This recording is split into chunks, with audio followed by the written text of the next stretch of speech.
I was just flipping through YouTube, and someone was putting out a video how I manifested my dream life.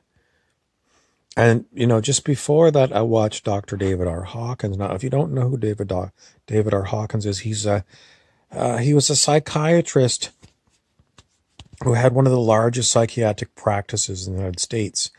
And he wrote a number of books, and he's got a number of videos about enlightenment. And Dr. Hawkins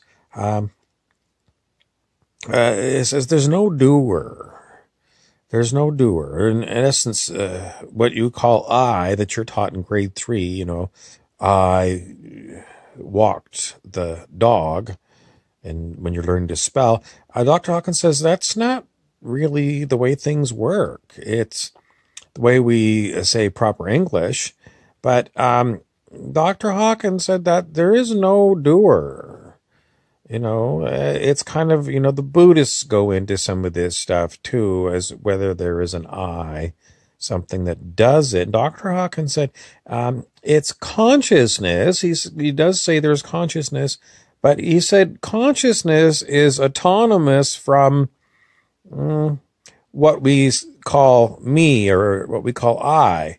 That thing that we call I in English is very misleading. And, maybe we need to go and change English. I mean, we had Old English, Shakespeare, and Middle English, and, modern English. But modern English is not accurate according to consciousness theory.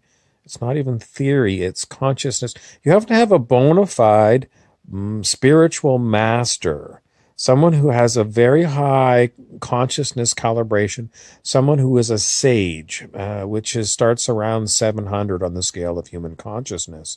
And these ones who have spent a long time meditating and being aware and watching what's going on, these teachers that say, what you would think of as a human is not at all what you've been told. What is a human? Well, we say a human is primarily, you see a human body, and that's a human. But according to consciousness research, consciousness runs your body. And aren't you consciousness? You are awareness. And are you conscious? Your awareness. Consciousness is what Dr. Hawkins says, what is the talker. Consciousness talks through your body, not you. It's not you. You are the awareness of everything that's going on, but you're not a talker. Does it make you feel belittled, the fact that you're not a talker? Well, you're not the body and you're not the mind. You don't understand. Seek help. Seek help. How are you going to get help on this? No one can. I can give you the words.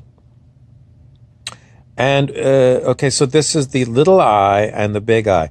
When you say, I walk the dog, in other words, your body went and took the dog for a walk, that I we call little I. Just to distinguish it from capital I, in this kind of consciousness research, capital I is consciousness itself. Little I is what you say, I walk the dog, meaning that your body walked the dog, and you're identifying yourself with this body. You're saying, I am the body, and it's incorrect. You're not the body. But you have to meditate. Why do I say that? Because I want you to shut down being so busy, waving your hand and lifting your leg and, washing your hair. I want you to sit still and then talk. Who talked? If you're just watching the whole thing, talking will happen. Talking happens, and the more you let go, what does it mean by letting? Well, letting go of the idea that you are the one. You are the doer. You're the talker.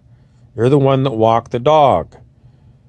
Because we're taught in grade 2 or grade 3, from these spelling manuals, how to, what do the words mean? How do you put the words together? It's how you're educated as a child. But it's incorrect, according to consciousness research. And, I always say, well, we're lied. Well, is this an intentional lie? Yes, it is an intentional lie. It is designed to confuse you. You really think somebody wrote those spelling books to mislead you? Yes. Yes, they did, because it goes back to Harry Potter. Harry Potter is a wizard. We, on the other hand, are what is known as muggles. Why are we muggles? It's because by design. What is spelling? If you ask a witch what a spell is, a witch might say, well, I can make you a love spell. Spelling is magic. It's wizardry. And we've all been brainwashed at second grade to speak English this way. And we are misled as to what's actually going on. So much so that we just say, I walk the dog, and we don't even think twice about it. So are we under a great spell? Yes. All of us muggles have been given a dumb spell. Dumb, dumb, dumb. Dumb you down so that you're not wizards, you're muggles. Muddled muggles that don't know what's going on because of our poor education systems.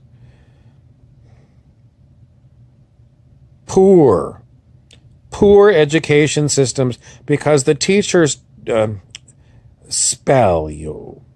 They give you a dumb spell, and they find dumb people to be teachers because smart people would watch Harry Potter and they would start getting things. They would start to understand that teaching people spelling means how to do things with magic, not how to go and, write a little story on a page of scrap paper. So if you don't want to be a muggles, you need to pay more attention to what's going on with you. What are you? You are the awareness. You're not the one talking. Although it often feels that, I must be talking because the body's talking. You're not the body. How do you know you're not the body? As I said the other few lectures ago, if you ever had an out-of-body experience, then you know for sure you're not the body.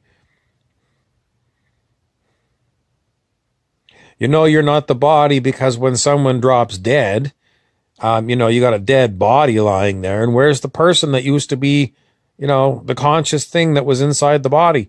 Not there anymore. So, and that's the thing that left is what we usually consider the spirit of the person. So even for us muggles, we know that we're not the body. We're just associated with it. More muggles lessons for dummies to come up.